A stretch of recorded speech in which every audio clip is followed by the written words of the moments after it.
Welcome to the Continuous Transformation Podcast, where spirit and science meet and creatively merge to give birth to the future. Disclaimer: high risk of life-transforming perspectives. This is the best time to begin your continuous transformation process. Your host is Advaitananda, a visionary, influencer, and scientist with a quantum physics background and more than 30 years' experience of yoga, tantra, and meditation practice and teaching. In today's episode, Adina Stoian raises the question, why and how did we get here? The answer to which reveals both the way forward and the deeper lessons we can learn in times of crisis. Advaitananda shares fascinating and revealing perspectives on the often subconscious and widespread phenomena of the crisis mentality. Hello, welcome. I'm Advaitananda, and today we have a special topic with a very special guest. We will talk today about what I call a crisis mentality, or what can be also named the subconscious need to create a crisis that is rooted in the causes of the current situation in the world. And I dare to say that if we understand this crisis mentality, we will see a lot of what happens to us today. If we look around carefully, we can all agree of one thing. We have a crisis. We have a crisis of global proportions today, a crisis that affects many human life aspects. It affects our economy, it affects our social structure, it affects also our moral structure, it affects our spiritual aspirations. We can say that today this idea of a crisis is deeply embedded in how we see the world. I want to point out also in this beginning that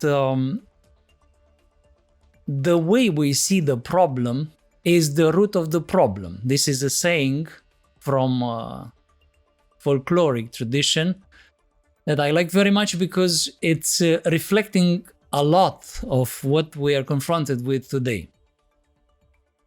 And of course, one of the things I'm asked every day is how do we sail in a safe manner? And more importantly, how can we see this situation so that we can understand, make the best out of it, and perhaps stay safe? This idea of safetiness, I would say, is becoming quite important for many people today.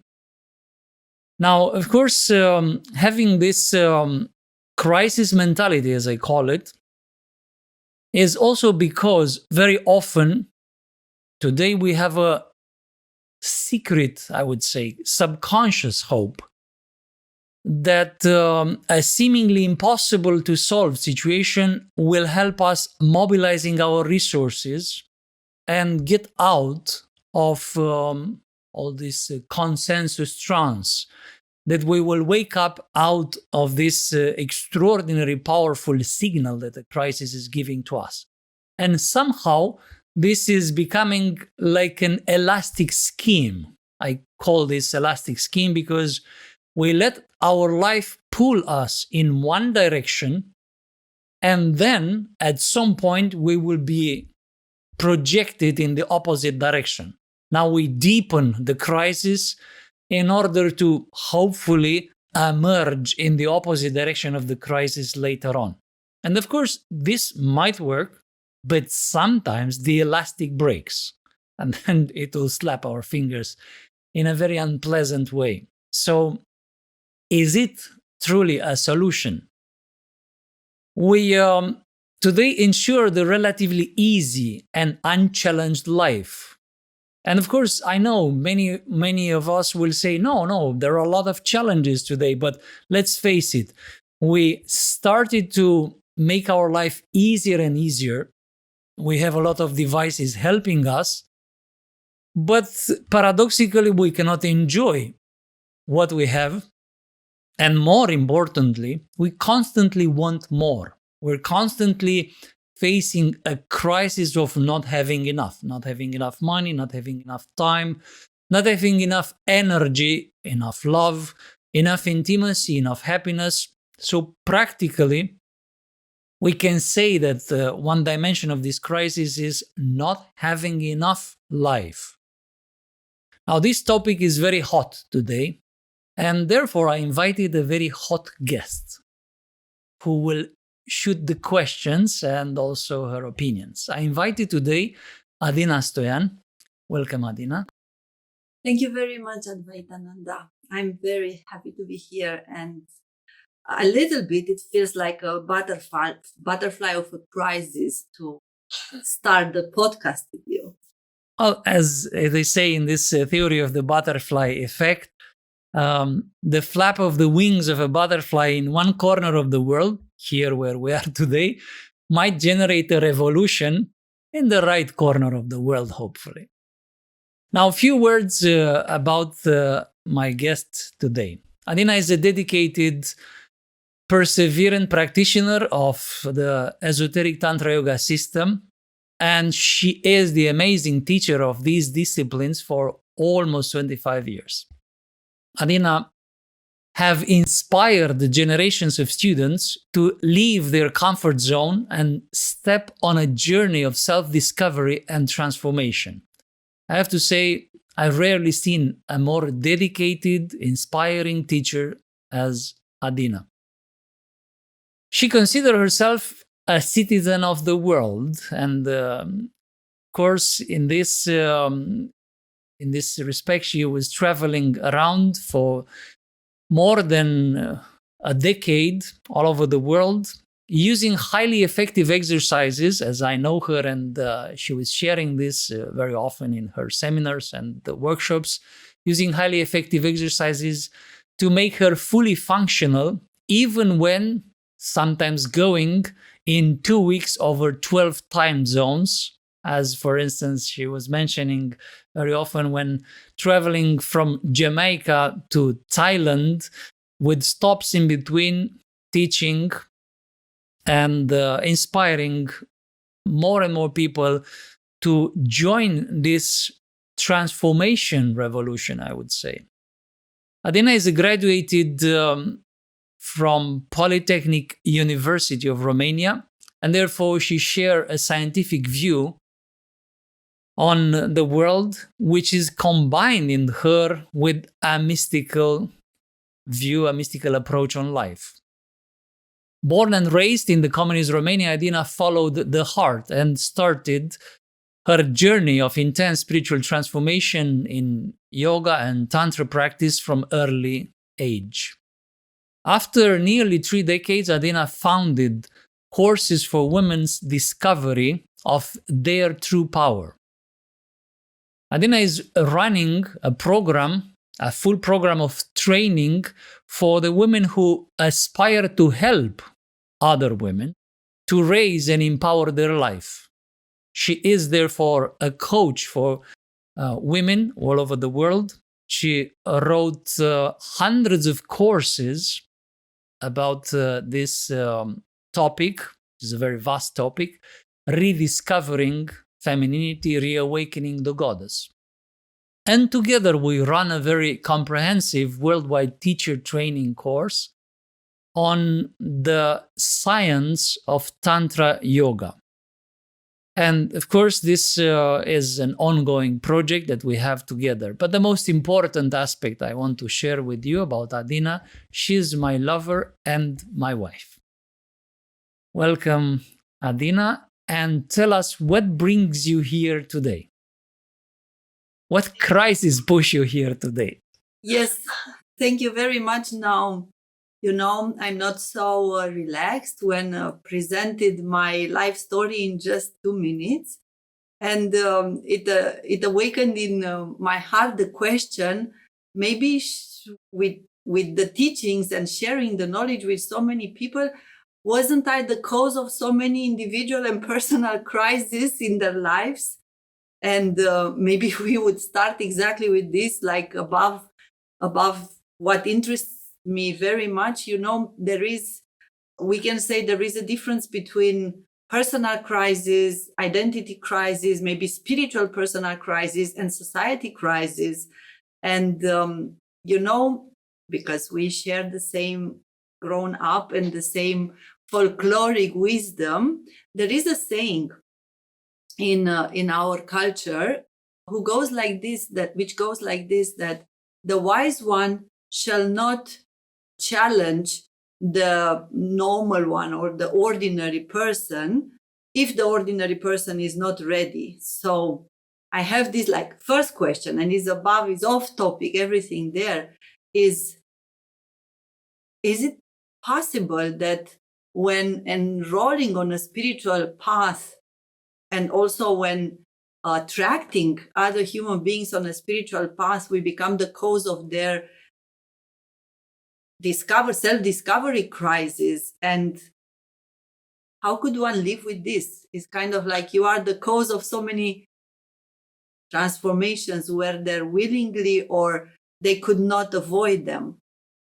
How do you relate with this, Advaitananda? Yes. Is even more students you have taught and guided, and all these teacher training programs in esoteric Tantra Yoga and in intensive esoteric yoga and so on. We formed hundreds of teachers who in their turn influence thousands of people. So there is an avalanche of crises moving on somehow.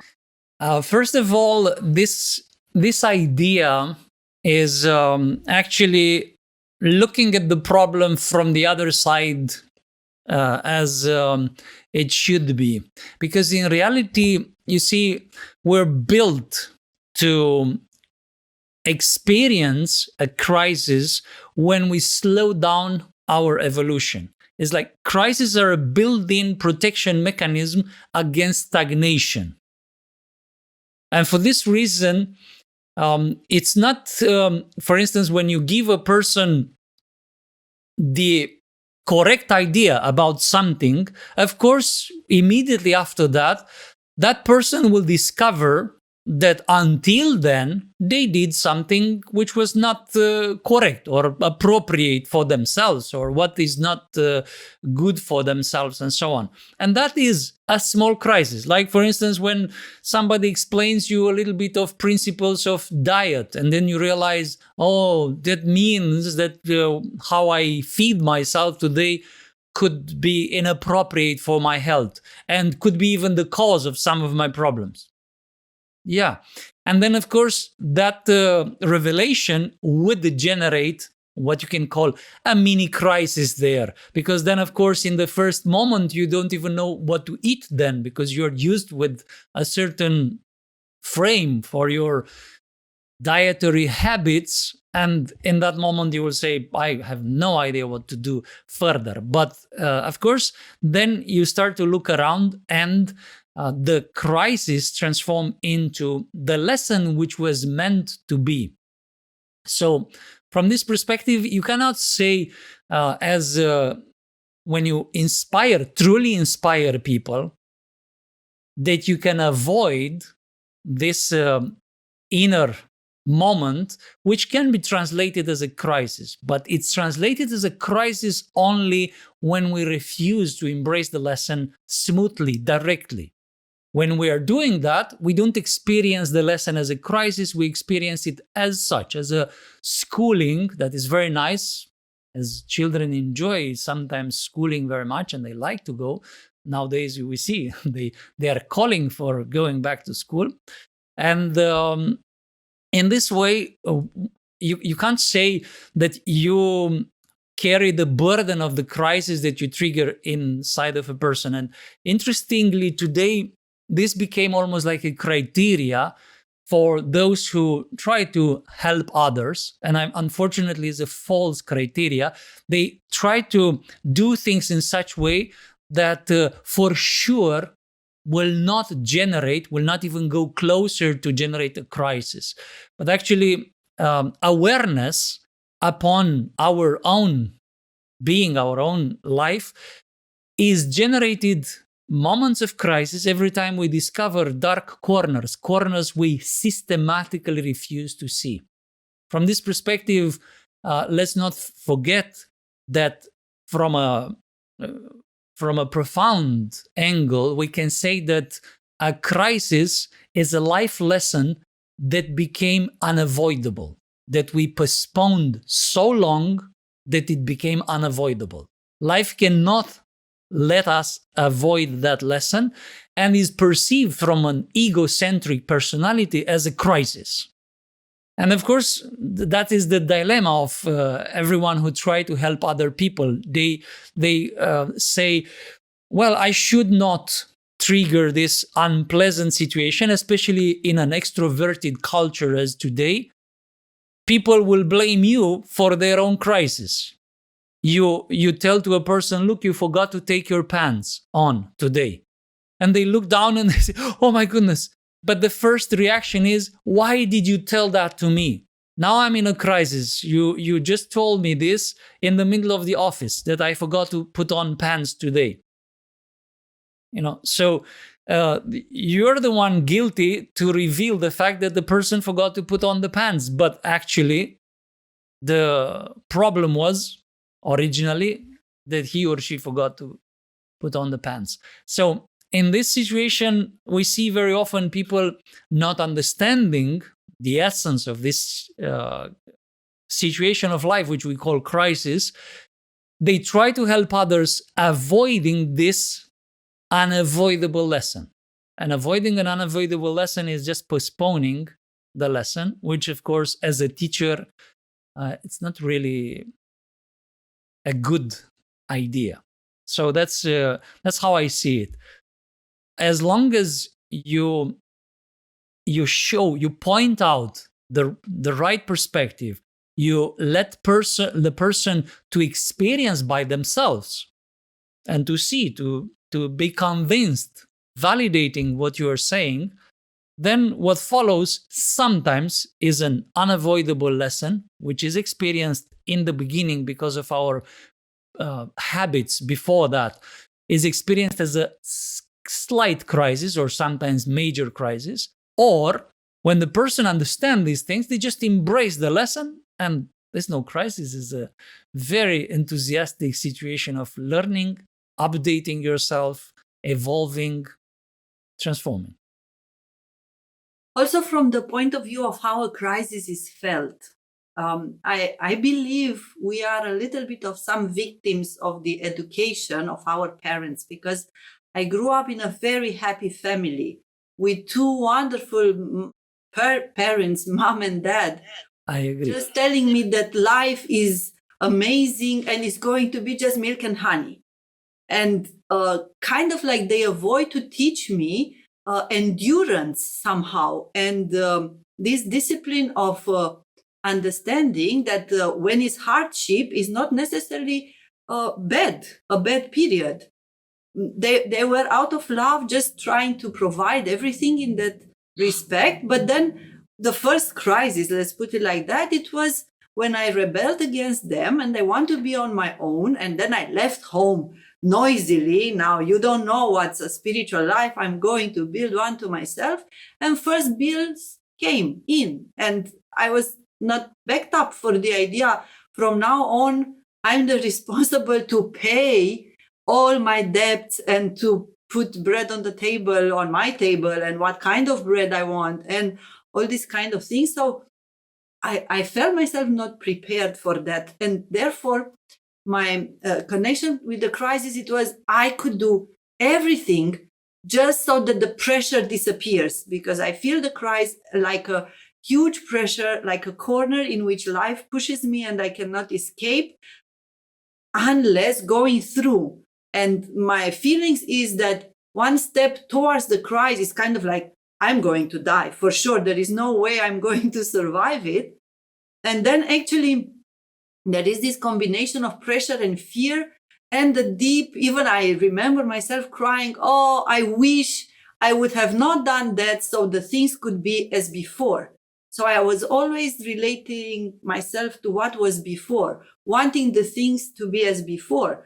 But the crisis, as I understand from your perspective, is a turning point in which, for sure, nothing is going to be as before. But we are fearing and wanting so much. It's kind of like we are counterproductive to ourselves. We wish, like sabotaging ourselves. We wish the things to be as before, but that would not solve the lesson, would not make us learn. Yeah, we have this situation now that I would say is placing us in a very difficult position with transformation and learning. We even have what is called the post-schooling syndrome today, in which it was noticed that people are learning much less after the official schooling period is finished. And we try to go through life having criterias as, for instance, having very much comfort without realizing that that cannot be a general criteria. Of course, it's good to sit comfortable sometimes. It's good sometimes to be cozy. It's good sometimes to have an easy go with things. It's good sometimes to relax. But we transform it into an almost unique goal in life. And that's the reason why you experience then when, for instance, a needed lesson that you have postponed, sometimes because of ignorance, because simply you couldn't look into that direction. You didn't dare to look in that direction. And when the crisis starts, then we get a very bad response to the crisis. Instead of moving forward and transforming the crisis into the lesson, because the best way to remove a crisis is to learn the lesson. That's the way you can cancel the crisis extraordinarily fast, the fastest possible. Learn the lesson, because a crisis is the unavoidable, long postponed lesson. And therefore, in this situation, we need to update our education even. We need to start to learn and learn the taste of learning in life. We are designed, even physiology shows that we are designed for a constant process of expanding our not only informational field, but consciousness field.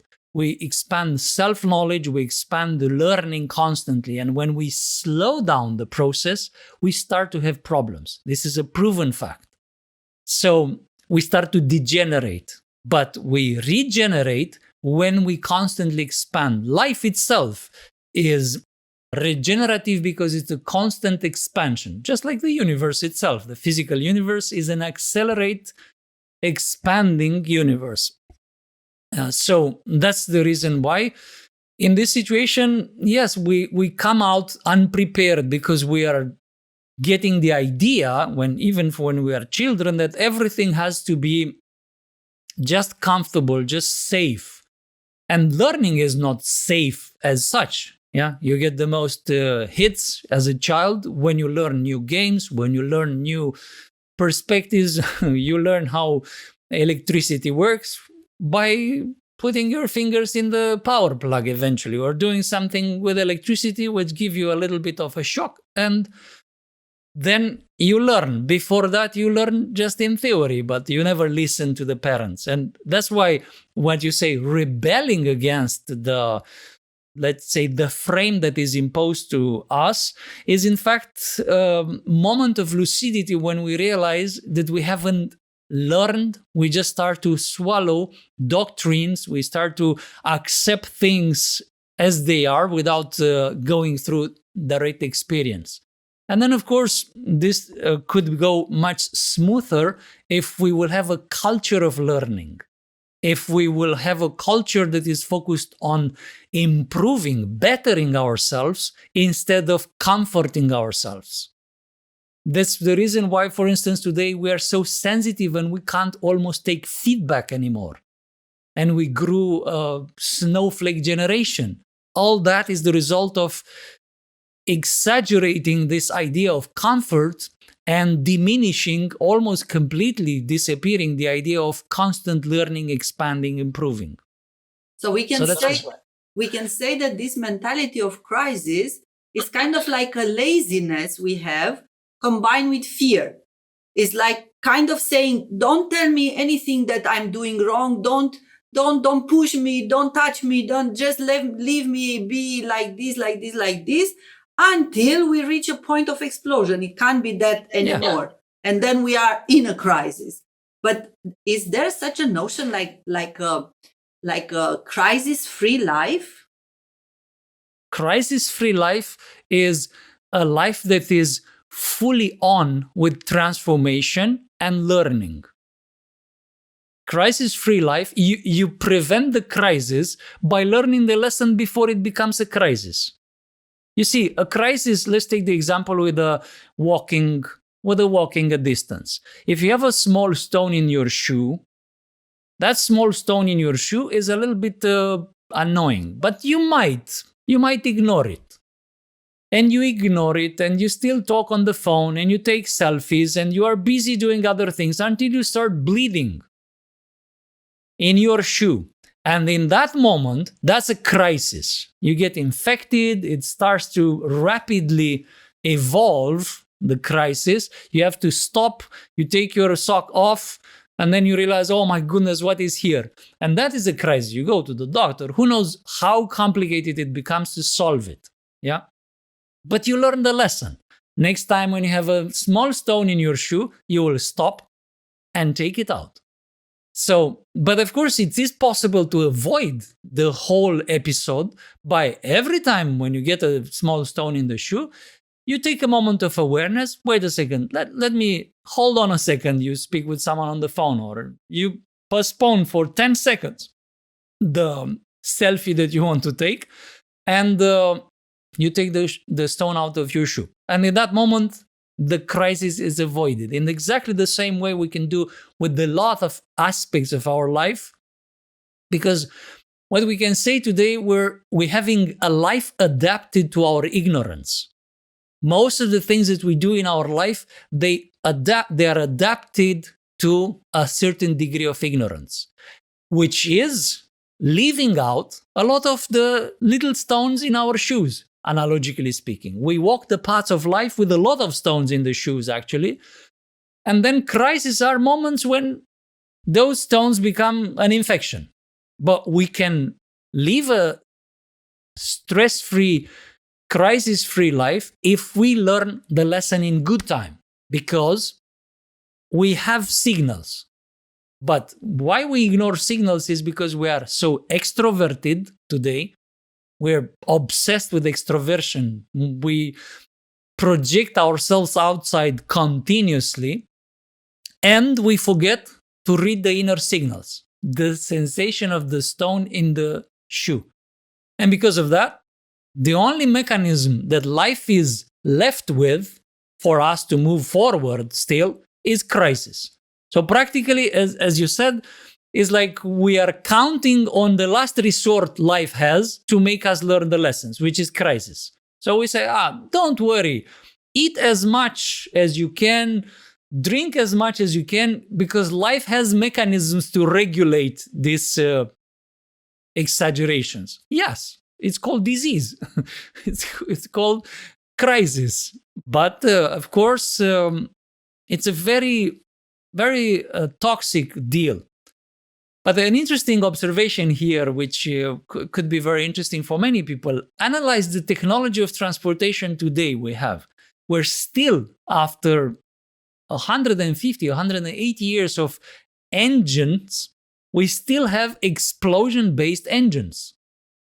So we generate power in an engine in order to create motion and move a vehicle or move an assembly, a mechanism. We create power by explosions.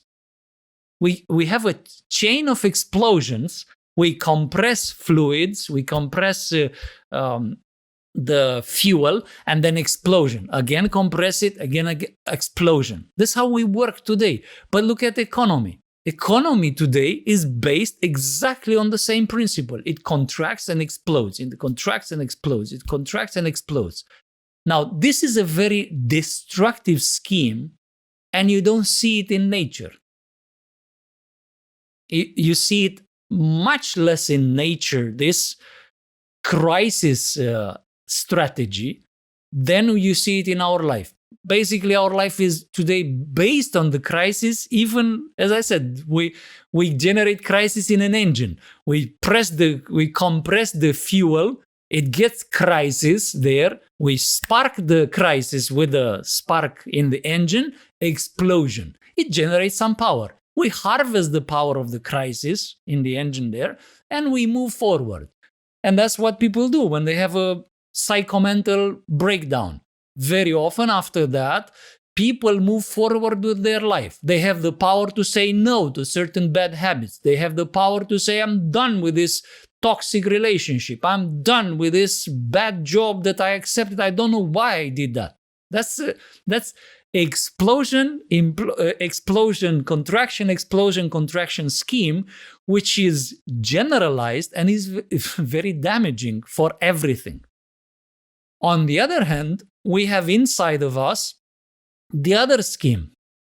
We have a lesson coming, we are focusing on it, and then implosion, assimilation. Assimilating the lesson, move us forward much more efficient to the next level. So it's another type of engine, what we seek for today, the so-called implosion engines, which we're still in the very beginning to understand it. But this is how evolution happens in nature. Evolution happens inside of our being. That's a way to transform crisis in opportunities. So in this way, you see something that happens to you, and instead of ignoring it until it becomes a crisis, thus you are forced to acknowledge it, you acknowledge it from the beginning, even though it takes you out of comfort zone, in areas where your ego refused to see. Well, it's not a disaster, actually. It's called evolution. So I have a personal question here. Besides that, we are ignorant and also so much intoxicated with our self-image. I understand. So we want to present to the selfie mentality.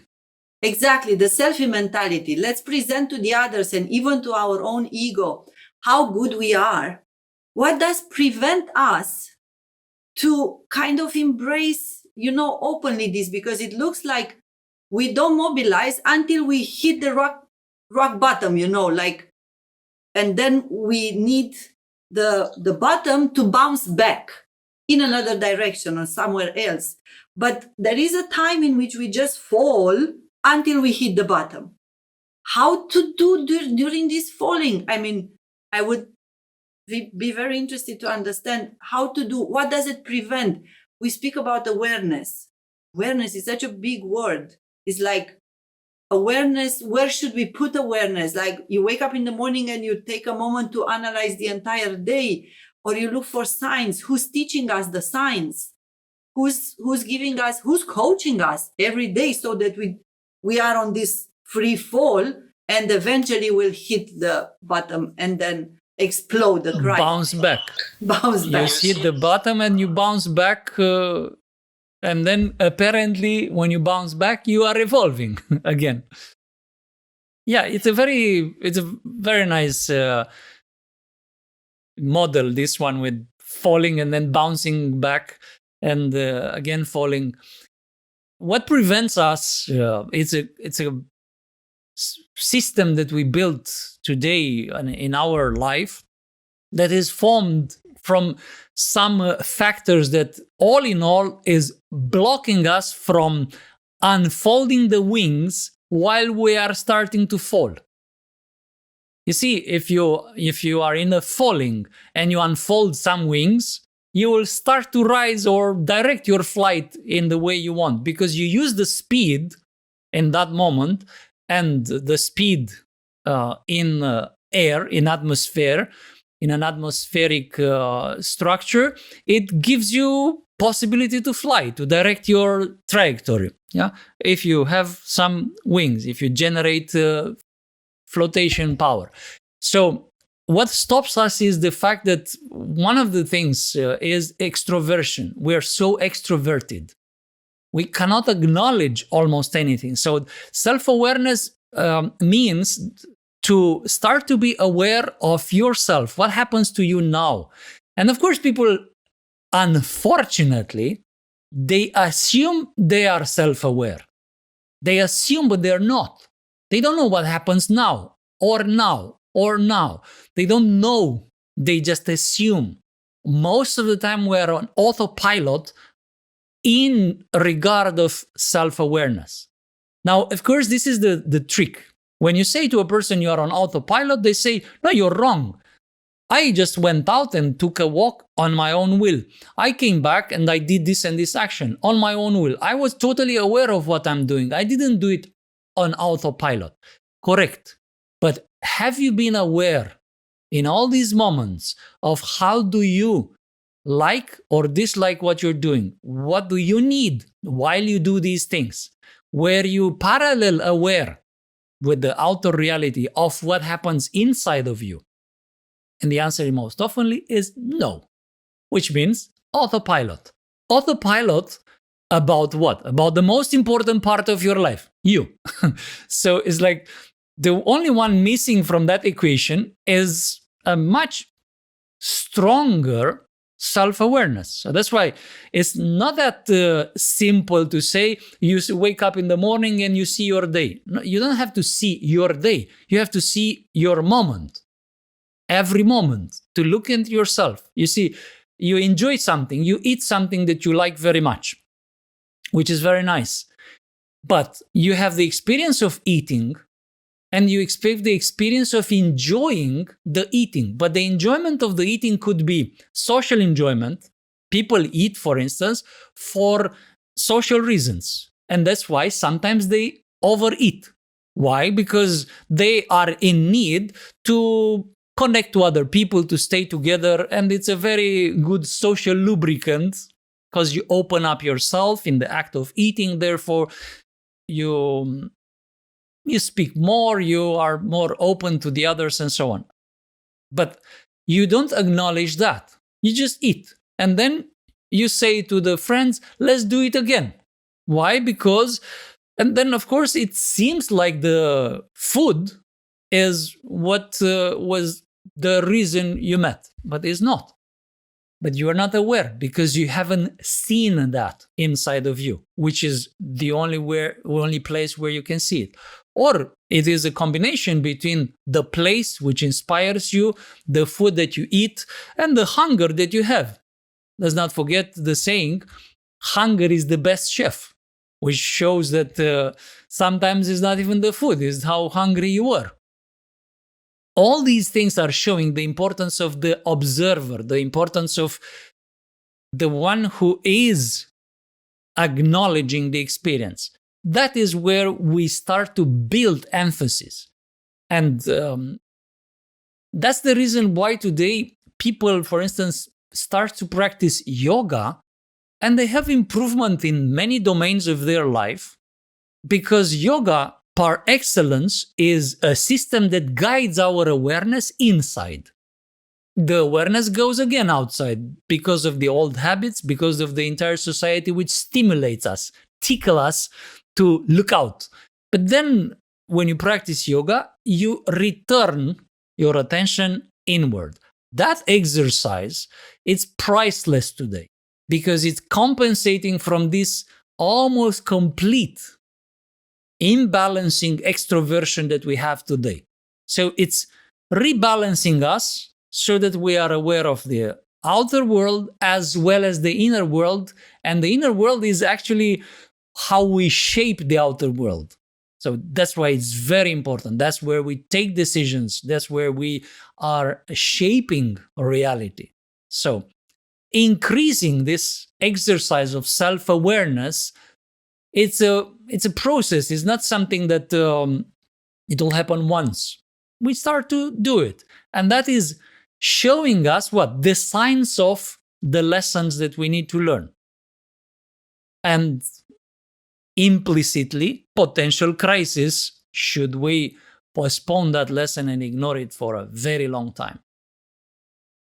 It gives to me the desire, to set an alarm in my smartphone every kind of like 10 minutes just to ask myself the question, am I here?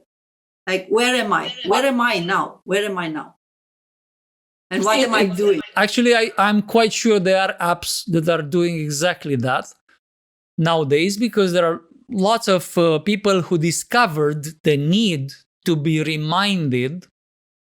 And of course, a very good exercise to remind yourself to bring back the attention inward is meditation, concentration and meditation.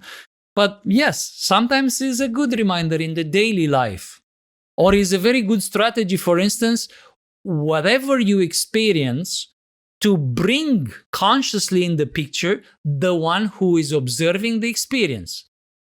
You like that? You say, I like very much this. Focus on the I. You are the one generating the likes or the dislikes. You are the one who is enjoying. See why you are enjoying it. You are the one who desire it. See why you desire it. You are the one who dislike it. See why you dislike it. It's not only to fix the world. You see that one of the major causes for the society crisis that we have today is that we are seeking to solve our problems with outer solutions, with solutions outside of us. The problem is that trying to solve our inner problems with outer solutions hinder the development of other people. And that's the problem we have, which seems to be impossible to solve. Somebody wants to play clarinet. Somebody else in the neighborhood, next door, wants to be in a moment of silence. Now, each of them have the right to live a very good life. So what to do?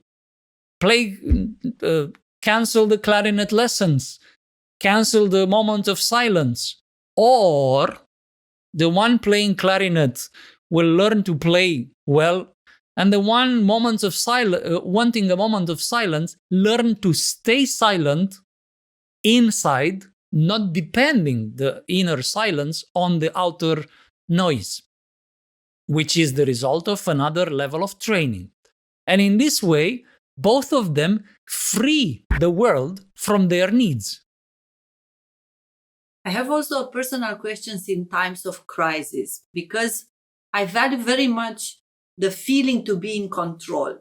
I'm also told sometimes that I tend to be a control freak, to control how the things develop. And in a crisis, especially in this free-falling part, it seems that I have absolutely no control. It's kind of like, that's why basically, sometimes I'm even imagining that, okay, let's get faster to the bottom, because at least when you are to the bottom, you know that you can't fall lower than that.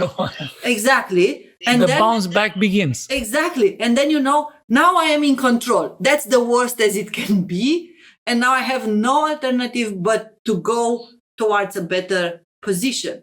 So this lack of control is kind of generating a paralyzing fear. And this is the drama mentality we have today. Exactly. It's like, you see, today people have an appetite for drama. They make from a little thing a humongous problem.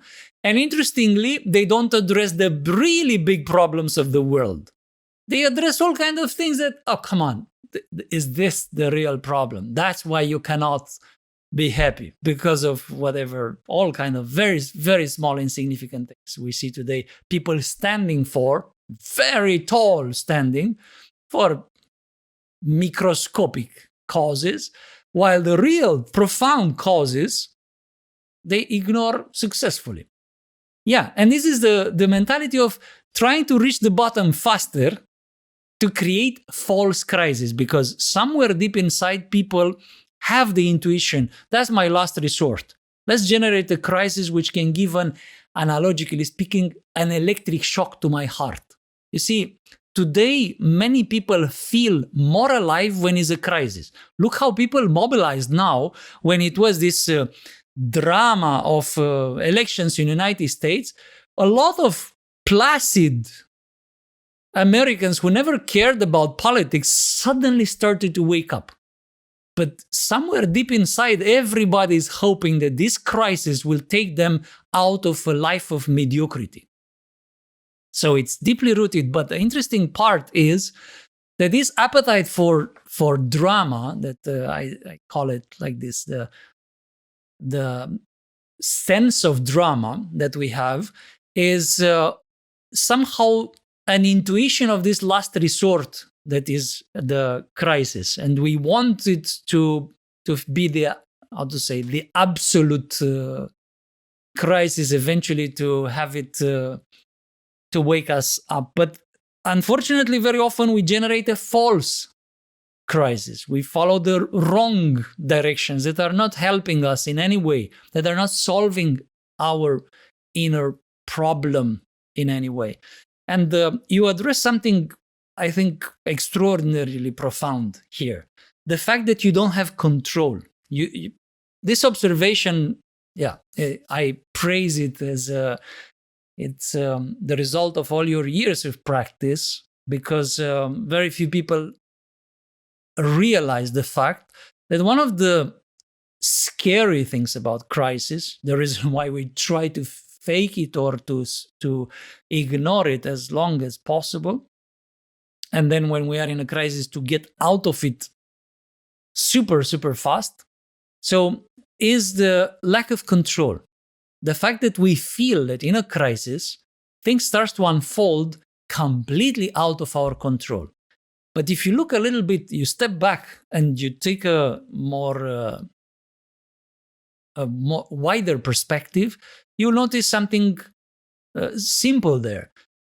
We are taken away the control during the crisis because we are given a lesson, and a lesson cannot be learned with the same psychomental frame that we had before. The controls that we exert in our life maintain the system as it is, with the assimilated lessons that we did before, because that's the result. So practically, all the controls we are exerting today are not in order, most of the time, are not to move forward, but to maintain the status quo.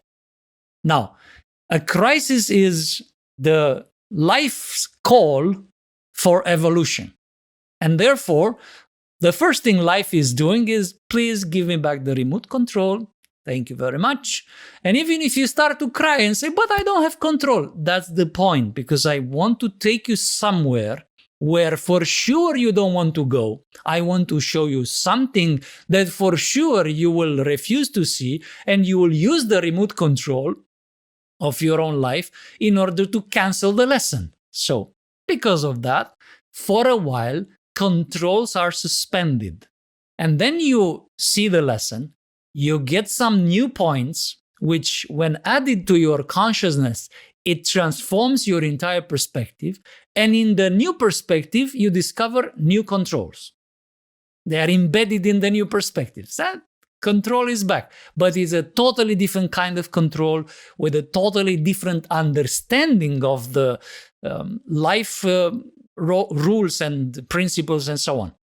So practically, in the moment of crisis, you shouldn't seek for control.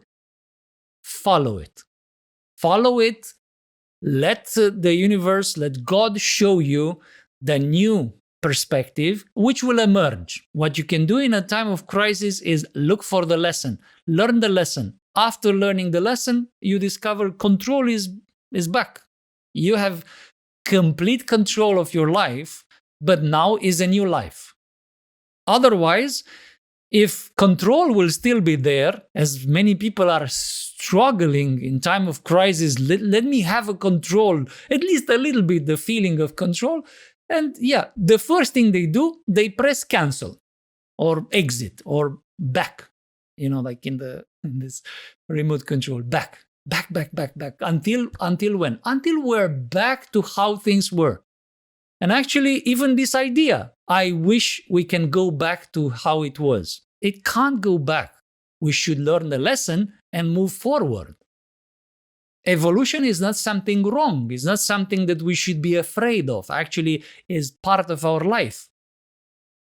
Trying to go back is death, is the definition of death. So therefore, is unwanted in reality. But yeah, sometimes due to ignorance, we mistake the two directions. So I hope this one helps a lot, because this is a very profound observation you made. Indeed, in times of crisis, one of the side effects is that you feel that control slips out of your hands, so to speak. You don't have control anymore. It's fine. Now it's time for you to trust a higher consciousness. It's time for you to, let's say, reestablish a good rapport with godly consciousness, a good rapport with the intelligent designer who designed you, and so on. So it's a good time, in time of a profound crisis, for instance, to reestablish the relationship with something higher than you. And then control is back. But again, it's a totally different control. I see sometimes people saying, but I see nothing there. Not yet. Move forward and you'll start to see lots of things, and you'll start to understand. And when somebody will ask you, so now you have control, you will say yes and no. Yes, because I do have control in how I see things now, and no, I don't have control in how I saw things before. Good. So it's good. Good. It is a bit visionary somehow, and also if you want to elaborate a bit on the last idea. Knowing you'll say that is my Aquarius yes. The Aquarius perspective. I have control in how I see the things now because I have a bigger perspective, and I didn't have control before because I had a very narrow perspective in which I looked at the little obstacle on the road from very close look, and it looked big as a mountain. But when I detach, I actually see that it's just like a step. I step on it and then I move on, somehow like that. And coming back to this present moment, because it looks like now we are living into a chain of crisis. It's kind of, if I had an image about this, it's kind of the Russian dolls of crisis. We have a mini crisis, individual mini crisis. The matryoshka exactly, of crisis type. Because I have a little, which I have no control upon.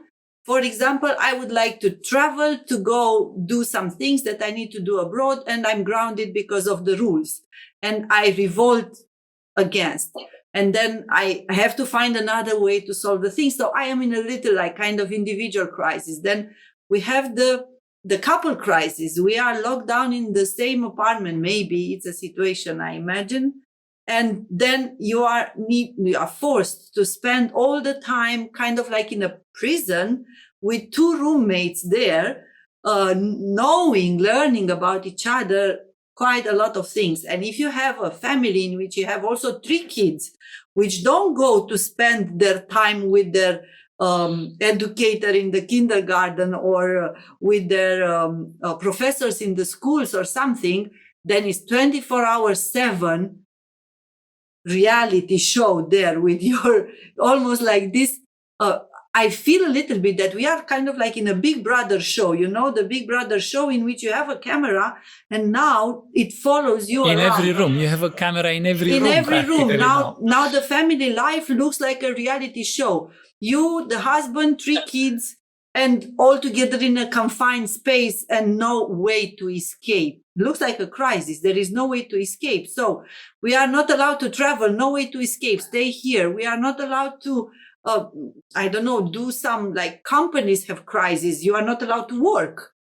some of the society parts are closed down. There are no restaurants, there are no theaters, no cinemas, no sports halls, no. We are forced. So it's kind of like a small crisis in a bigger society crisis. Where are we going? And how far are we from the rock bottom, Ava?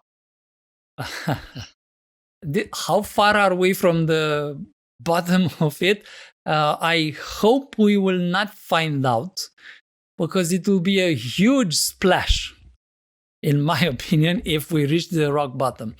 But observation here.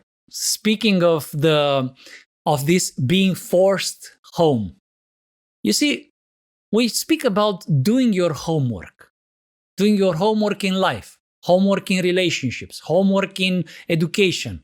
Well, this is what we are doing. The universe is sending a message to the planet saying, homework, work from home. But actually, it's really, we need to do a little more homework, meaning catching up with certain things that we didn't do for years to ourselves. And then the inner space of a small apartment become let's say there are two people there. It's two universes, not only one which is infinite, two infinites together. If they open the gate towards the inner world, but they didn't open the gate to the inner world, and then it's a very small confinement of a little bit of something there. Yeah. So again, this is one of the problems that we see today. And it's a matryoshka. Yes, it's very nice, this image of the matryoshka of crisis, because we seem that we peel off a little bit of, and we try to avoid. But that's the problem we face today. That's why it is like a matryoshka, because we try to avoid one crisis, and we discover underneath, life has another fail-safe mechanism. It says, no, then I force you to take the previous one, essentialized in a deeper level of your being. Or you don't want that one, doesn't matter. Try to avoid this one, you try to take it off, and then you discover deeper crisis and deeper crisis, because we are not facing it.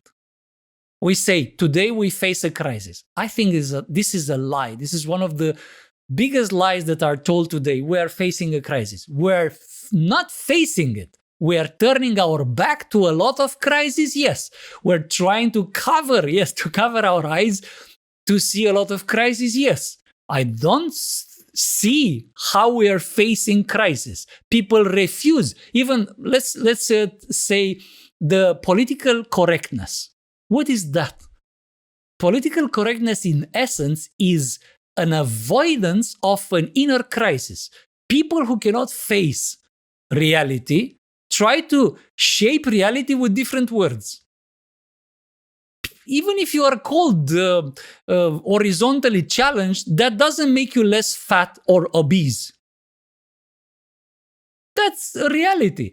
So it's absolutely, and you say, but it hurts the feelings. Well, being hurtable, I don't know if the English word exists, but anyway, I just invented it. Being easy to hurt, it's a problem that you can address, is inside of your inner universe. And then you will have enough confidence to realize, this is me, this is my option of life, and it's not a problem. You can call me whatever you want. And in this way, you exert your freedom to use vocabulary. And I exert my freedom to understand about myself what I choose to understand. So what I'm saying, that we're not facing the crisis, and that's why it's unfolding in this apparent onion with layers, or matryoshka situation. Speaking of Russians today, it's Russian crisis apparently, and then they gave us the model of crisis, matryoshka.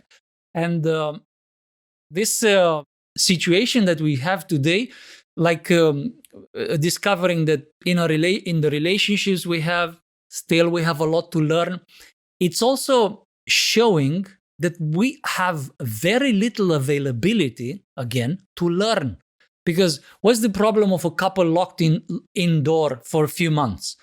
They don't know what to do.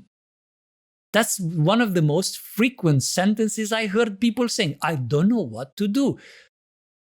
Yeah, because we have extremely little interest in educating ourselves. A couple relationship is a fascinating domain. You and me were exploring it for 30 years, and beautiful exploration, beautiful journey we were showing to other people. And remember, one of the things that people are telling us when we teach a seminar on couple relationships and so on, one of the most frequent observation: why didn't we teach these things in schools, in primary schools? These are things people should be educated about in their life.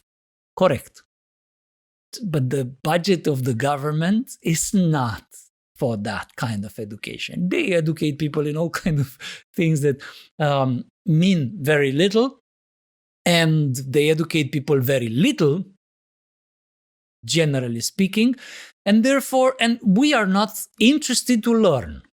Some people are, and they search for us, search for some people who teach these things, very few people who teach these things profoundly, and that's it. So, and then it comes a crisis. I estimate after this crisis, for instance, there will be a lot of people who will call us and say, I heard you saying something in a presentation one day about the levels of evolving in a couple relationship. Yeah, we hit the bottom quite soon after 1 month of lockdown. It's quite surprising. How can we raise it to 30, 40 years? Hey, and welcome to the journey instead of welcome to the crisis. People, let's put it like that. A couple who was just in lockdown, after they just started to learn few lessons about couple relationship, they will not even notice. The neighbors will come and knock at their door, say, hey, lockdown is over. What's happening? Did you die there? And they will say, oh, it's over. Wow, we didn't even finish what we were doing here. Like, we were just in the middle of something. We'll come back later. So that's the idea. I would just make a conclusion to myself and ask a little help to see if there are things I put aside. So first of all, what I'm taking from our talk is one needs to develop her self-awareness so that you find out that actually you are in the free-flowing. Then, like, this is be attentive and be present in your life in each and every moment. Another ingredient of dealing with this crisis and with shifting the paradigm of crisis somehow for embracing the lesson would be, after figuring out that actually you are about to get a lesson, you are about to get an exam and you need to face it, would be to accept it. Because I could see my struggling in accepting I'm in free flow now, like falling, and why again is happening to me? Why it's kind of like a dark power pushing me over the edge all the time. But accepting that and actually embracing the beauty of it. Maybe I'm ready to take a jump and I'm ready. Look for the lesson. This is the... Yes. What's your lesson in that? So what's the lesson? And then that's kind of also, I feel that we need to develop patience, because there is this kind of pressure, and the pressure makes us irritated and makes us restless, and then saying it's going to be over at a certain point. I just want to be done with it. Like, impatience to kind of see the movie, see the lesson that the universe wants to show, especially if you don't have the control. It's kind of like in that, if you would be locked in a cinema and see a 3 hours Indian long movie with some scenes that you would have taken it out for sure because they are too long. So patience. Once you discover the lesson, patience is very easy to manifest. Patience is a problem when we are still looking, we're not facing the crisis, we're having the crisis behind us pushing. Then we really try to outrun the crisis. But when you turn around and face it, patience is not, you're not going anywhere, because it's just an opportunity to learn something. Something very important I learned from a teacher in our high school. he used to say like this, and for me it was one of the most fundamental lessons I've heard when I was in these years of formation, primary formation. He was saying like this: it's very important that you develop the skill to find the right book. Not to have the answer, but the skill to find the right book. And he was giving this example. You see, there are a lot of things you don't know in life, but it's much worse that you don't go in the library and seek for the book. That is tragic. But if you know, look, I don't know about this thing. I feel it's growing in me. It's repeatedly coming to me. I'm annoyed by this. I'm ignorant by that. Look for a tutorial online. Look for something. It's a joke. The tutorials is like a surrogate of a real education. Still, people do that. You see, for instance, in practicalities, people do that. You want to build something home, and you look for a tutorial, meaning you look for knowledge. But when, for instance, you want to build a happy relationship, which is far more complex endeavor, people don't look, at least Google it a little bit, say happy relationship tips and tricks or something. You know, they don't look for it. Sometimes they come to us asking, I heard you give some advices for that. Look, I have this problem. Wow, this is one of the very few who is looking for. So I think this is a very important part to take home. Look for solutions, actively seek for answers. And then seeking for answers immediately lead you to what? To lessons and systems of learning.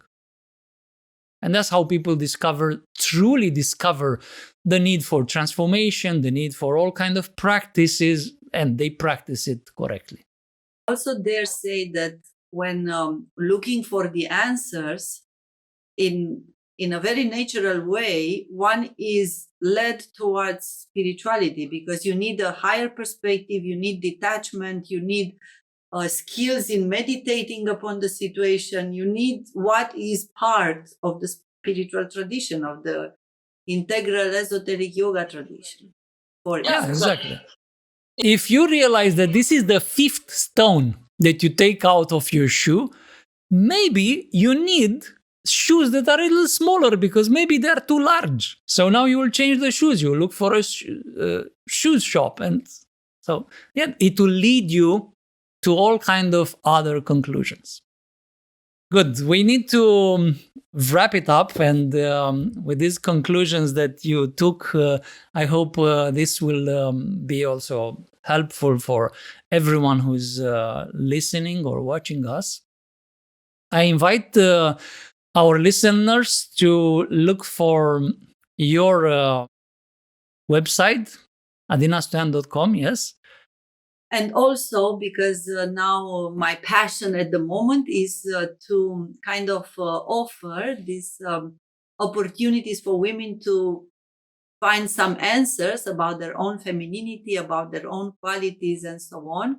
We are running a very beautiful program, Women of Spirituality. So we have the page womenofspirituality.com, and then we have there already links to the courses we have available, and everybody can enjoy a lot of programs for free, our web page and our Facebook page and our Facebook groups and our free events online. They are all listed in that. Practically, I would conclude that you are offering women a way out of any form of crisis, because while they start learning, they get out of inner crisis.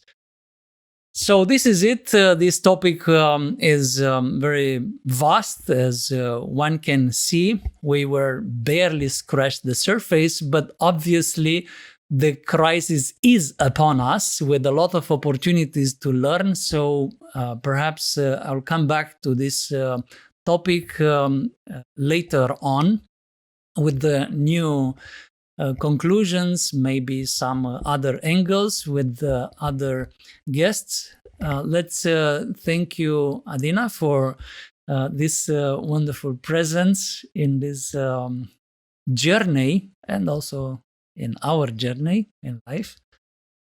And I invite you all to write your comments and impressions in the chat below. And stay tuned. And remember that to be alive is to continuously transform. Thank you. Thank you also. It's been a pleasure. Thank you for listening to the Continuous Transformation Podcast. For more episodes, articles, and events, visit advaitananda.com.